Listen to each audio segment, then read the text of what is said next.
The platinum ring catches the early morning light as Jin Kang-min holds it between his fingers, turning it slowly. Behind him, through the reinforced windows, Jamaima Smith watches their daughter sleep peacefully for the first time in days. The question hanging between them is devastating. Will she say yes? Will she choose partnership with the man whose world destroyed her sister? But before we get to that ring, there's blood to wash off and truth to face. 3 hours ago, Jin Kang-min killed for his family. Now he has to convince the woman he loves that he's worth trusting. Dawn breaks over the Oregon coast with reluctant gray light. Jin stands at the top of the basement stairs, blood splattered across his white shirt and face. His hands tremble from the adrenaline crash after combat, after survival, after doing what's necessary. It's over, he finally manages, voice rough as gravel. You're safe. Jamaima climbs the stairs slowly, each step feeling like a journey between worlds. Zuri clings to her, face buried in her mother's shoulder, small body still trembling from the sounds of warfare. When Jamaima emerges into the cabin, she fights the urge to turn back. The living room is destroyed, furniture overturned. Bullet holes puncture the walls, windows shattered, glass crunching under her feet. The smell of gunpowder hangs thick. But there are no bodies. The floor has been scrubbed, though darker patches remain. Jin's team works with practiced efficiency, erasing evidence. Outside, 3 vehicles sit destroyed, twisted metal. Bullet casings litter the ground like deadly confetti. This wasn't a skirmish. This was war. Minjun coordinates cleanup. Yuna stands alert by the access road. Both professional, expressionless. This is normal for them. What did you do? Jemaima's voice shakes. What was necessary?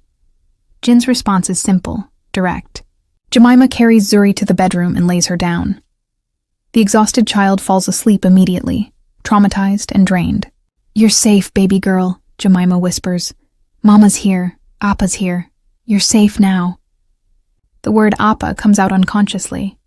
She's already accepted what she's been fighting. Jin is Zuri's father. When Jamaima returns, Jin is in the kitchen, methodically cleaning weapons. A pistol, 2 knives, something military grade. His movements practiced, automatic. You brought war to our doorstep, Jamaima says, anger replacing shock. War was already here. I ended it before it reached you. His hands never pause. There's a difference. Is there? They came because of you. They came because of Zuri.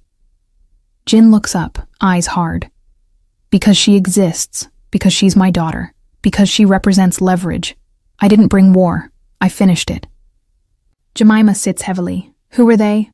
The attack was supposed to be reconnaissance, a probing mission. But when they saw how vulnerable you were, they escalated. Mugongwa Triad, mid-level enforcers, sent by Park Dong-woo. Who is Park Dong-woo? A rival, head of a faction trying to destabilize my organization. Jin's jaw tightens. Zuri's existence is a weapon to him. If he can't take her, he'll expose her. Make her a public target for every enemy I've made in 15 years. Then we disappear. Better names, better plan. Do you think I didn't try that? Jin's composure shatters. I searched for you for 3 years. Every intelligence network, every favor, every resource. If I can find you, they can find you. There is no disappearing from this.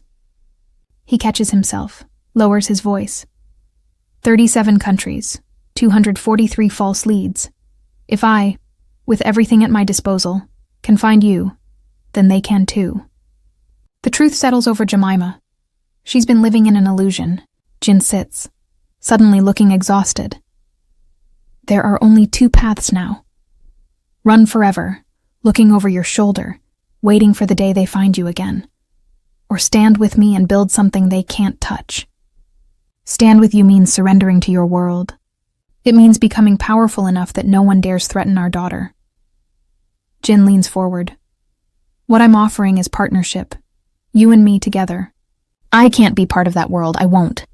You already are, Jin says, devastating in its simple truth.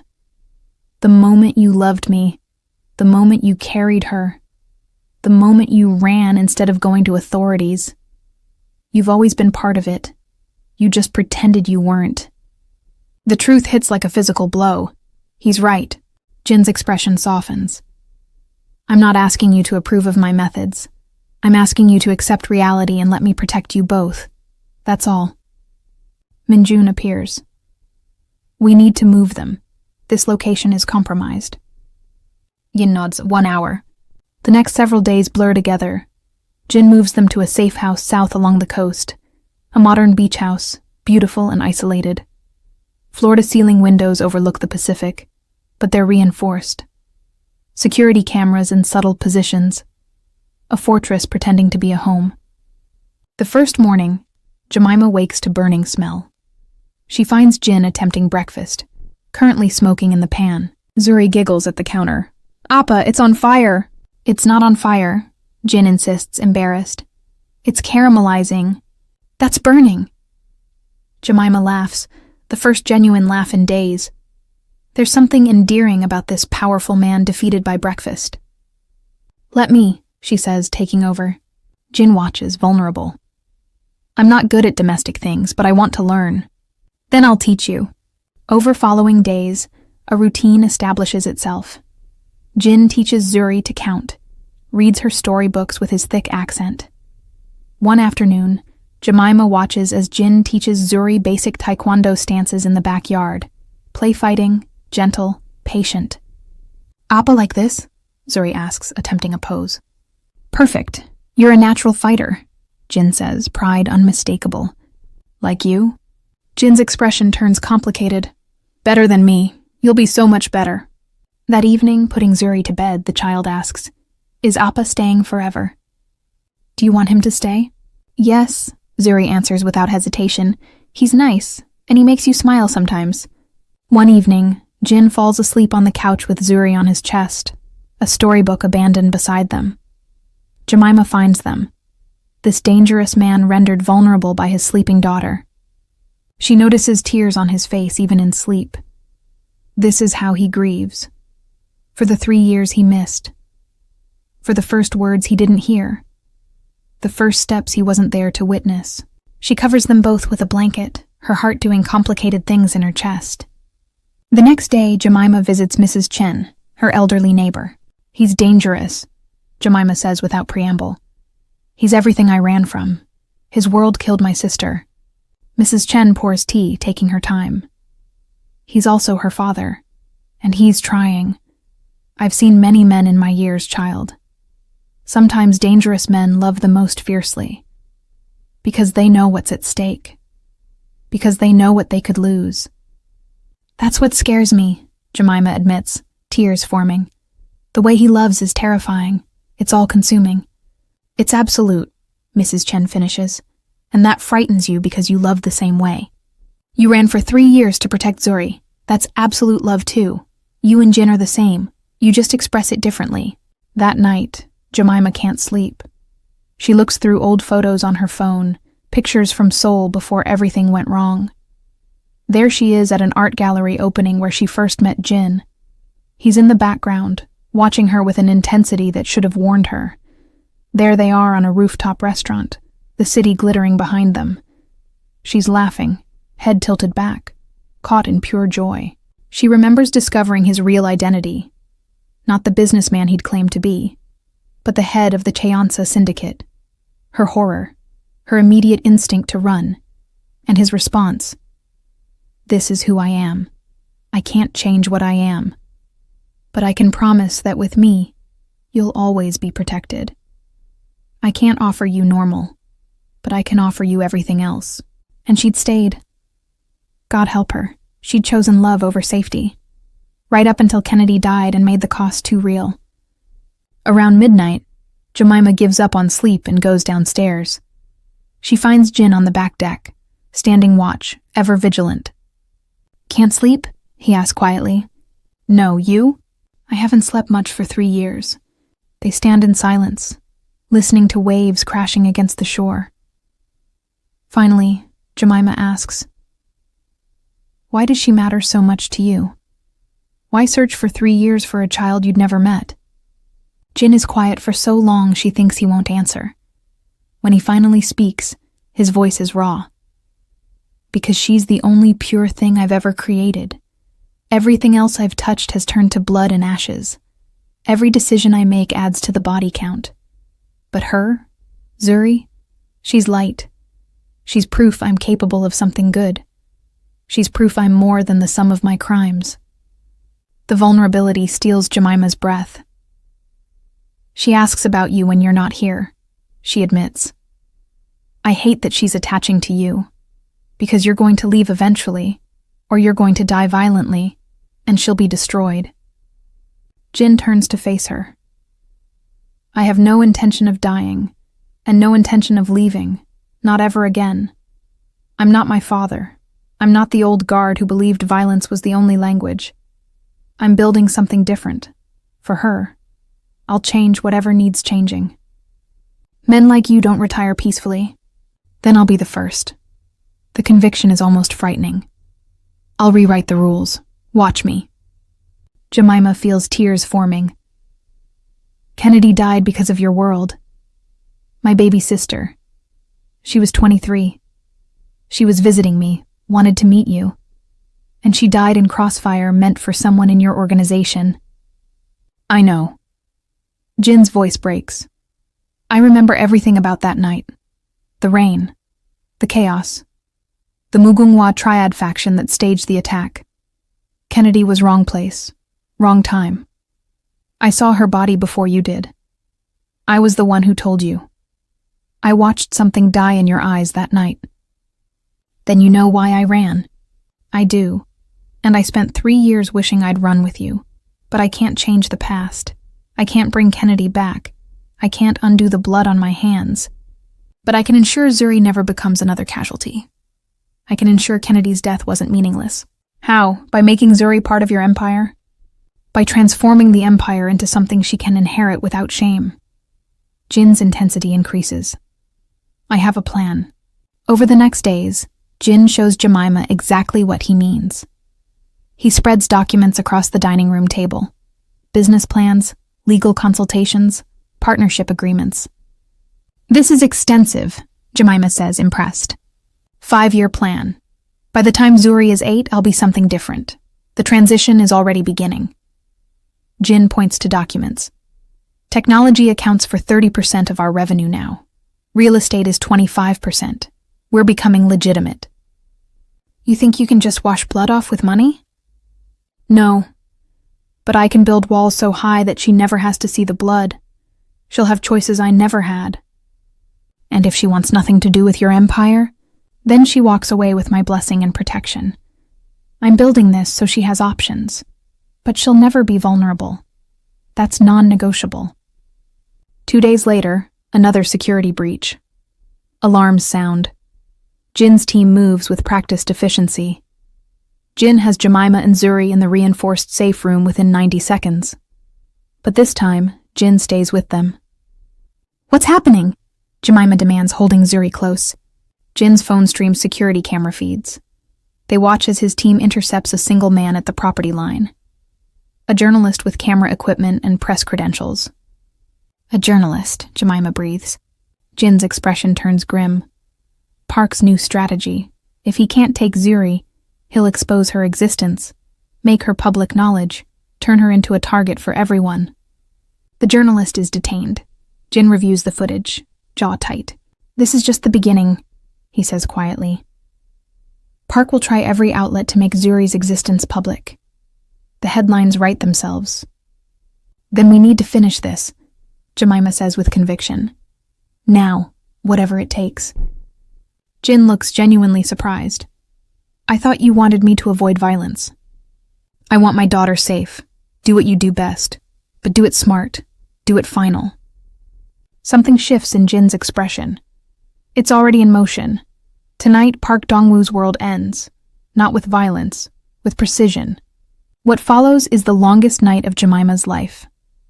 Jin transforms the house into a command center. Screens showing feeds from multiple cities. Phone calls in rapid languages. Minjun coordinating teams across continents. I want to watch, she tells him. If this is what you do, I want to see all of it. Jin studies her face, then nods. Then watch. But understand, this is me trying to be better, Phase 1 begins at midnight. Park's financial accounts, dozens scattered across countries, are simultaneously frozen by legal authorities. International warrants issued. Surgical legal warfare. He's built his empire on bribes, Jin explains as accounts disappear. Remove the money and the foundation crumbles. Phase 2 follows. Park's political allies find their own corruption exposed. Scandals break across Asian media simultaneously. One by one, Park's protectors abandon him publicly. You're destroying him without killing anyone, Jamaima observes with awe. It's harder than pulling a trigger, but it's the right way. For Zuri. Phase 3 unfolds with devastating efficiency. Key members of Park's organization are offered immunity, protection, compensation, a way out. One by one, they take it. Park's organization crumbles from within. By dawn, it's over. Park's empire has ceased to exist. His money gone, his protection gone, his organization gone. He chose exile, a plane to South America where he'll live as nobody, powerless and forgotten. It's done, Jin tells Jamaima as the sun rises. The threat is eliminated, Zuri is safe, and I didn't kill anyone. Until the next threat, Jamaima says quietly. But there's less fear now, more acceptance. There will always be risks, but now they'll think twice. They'll understand that destruction doesn't require bodies. Over the following days, peace settles over the household. Jin is visibly lighter. He spends more time with Zuri, less time coordinating operations. He's becoming more father, less syndicate leader. One morning, Jamaima finds them building a castle out of blocks. This tower is for the dragon, Zuri announces with certainty. What dragon? Jin asks. The dragon who protects the princess. His name is Appa because he's the bravest dragon in the whole world, and nothing can hurt the princess because he's always watching. Jin catches Jamaima watching from the doorway, his expression profound joy mixed with vulnerable uncertainty. Later, after Zuri's nap, he finds Jamaima on the porch.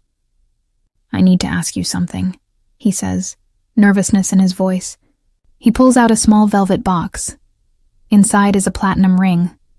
Custom designed, intricate, beautiful. Jamaima Smith, I'm asking you to marry me. Jamaima stares, stunned. What? Not because I'm claiming ownership, but because I want partnership. Real partnership. I want you as my equal. I want us to build this future together. You're insane, Jamaima breathes, tears forming. I'm in love. Still. Always have been. Always will be. 3 years apart didn't change it. I love you. I love who you are.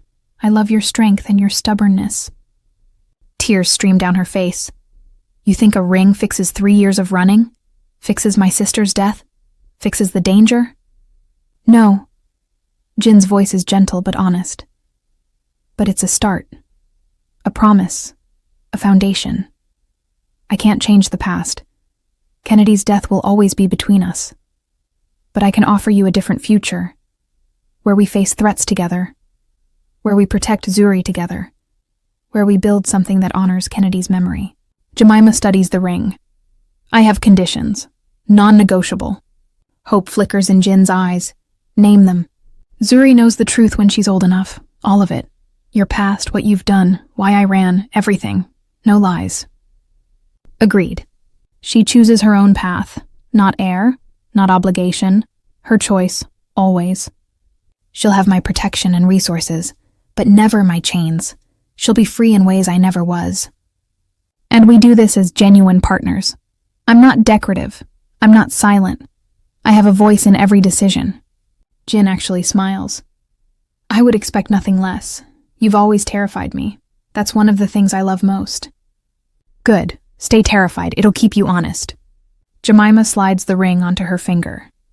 It fits perfectly. They don't kiss. There's still too much history, too much pain. But Jin takes her hand and holds it gently, like something infinitely precious. Thank you, he says quietly, voice breaking slightly, for giving me this chance, for trusting me with our daughter's future, for not giving up on the possibility of us. Don't make me regret this. I won't. I swear on everything I am, on Zuri's future, I won't. The next week transforms everything. They pack up the safe house, preparing for the final move to Jin's primary compound. Mrs. Chen video calls to say goodbye, crying happy tears. Minjun bows to Jamaima now, acknowledging her new status. Even Yuna smiles when she sees the ring. Zuri is pure excitement. On their last morning, she asks, "Mama, are we a real family now, like my friends?" Jamaima kneels down, brushing a curl from Zuri's face. "We've always been a real family, baby girl. Families aren't about living in the same house. They're about loving each other and protecting each other. Now we're just all together in one place. I like being all together. I like when Appa reads me stories and you teach him how to cook and we all eat dinner together. That's my favorite." "Mine too, sweetheart, mine too." The compound takes Jamaima's breath away when they arrive. Built into a cliff overlooking the Pacific, all clean lines and reinforced glass that somehow doesn't feel cold. The design is warm. Rich wood tones, comfortable furniture, art on the walls. High walls surround the property, but beautiful gardens bloom. It's a fortress, but it's also beautiful. Protection that doesn't feel like prison. Zuri runs through with pure childhood joy, her delighted squeals echoing. Her bedroom is painted soft purple with a window seat overlooking the ocean. "Mama, Appa, look, I can see the whales." "Well, not right now, but Appa said in winter they swim by." "That's right," Jin confirms. "Every winter gray whales migrate south. We'll watch them together." "Promise?" "I promise, little one. I promise we'll watch them together every year." Jin and Jamaima stand in the main living area, watching their daughter explore. "This is our fortress," Jin says quietly, finality in his voice. "Our home, our future, all of it." "No more running," Jamaima agrees, meaning it completely. "No more hiding, no more fear, just us building something real." That evening, they have their first family dinner in their permanent home. Jin cooks, skills improved but still needs supervision. Jamaima oversees, correcting technique and adding seasonings with the easy rhythm of partners. Zuri sets the table with intense seriousness, placing each fork and spoon with careful precision. Through the floor-to-ceiling windows, security patrols, ever vigilant, a reminder the world outside remains dangerous. But inside, there's laughter, warmth, the tentative beginning of something that might, eventually, feel like genuine peace. Zuri tells elaborate stories about her imaginary dragon friend. Jin listens with exaggerated interest that makes her giggle.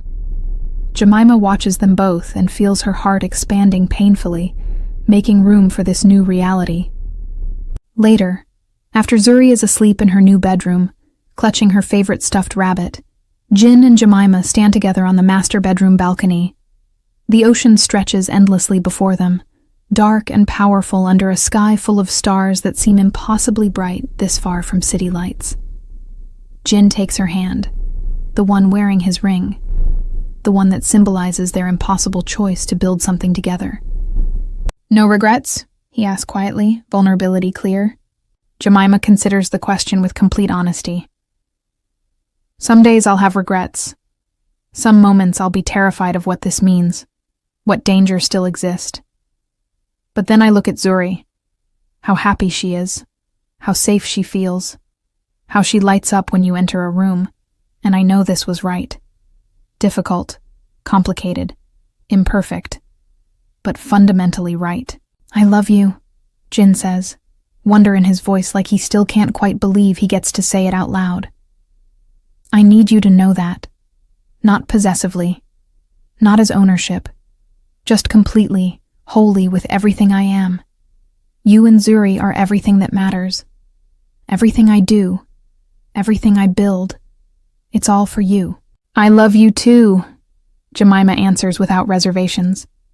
"Even though you're impossible, even though your world is dangerous, even though this isn't the life I imagined, I love you, and I choose you. I choose us. I choose this future we're building together." They kiss as stars wheel overhead, Two people who chose each other despite impossible odds, who built something real from blood and fire and desperate hope. Inside, Zuri sleeps peacefully, dreaming of dragons and castles and a family that will protect her always. Some love stories aren't written in starlight or fairy dust or impossible perfection. They're carved in stone, tested by fire and guarded by steel. They're messy and dangerous and complicated and real. They're about survival transforming into love, about protection evolving into partnership, about two broken people building something whole for the child they both love more than life itself. This is that kind of story. This is Jamaima and Jin's story. This is what happens when you choose love over fear, partnership over isolation, messy reality over comfortable illusion. If this story moved you, if you believe in love that survives impossible odds, go ahead and hit that like button. Subscribe for more stories about love, survival, and the choices we make when everything is on the line. Thanks for watching.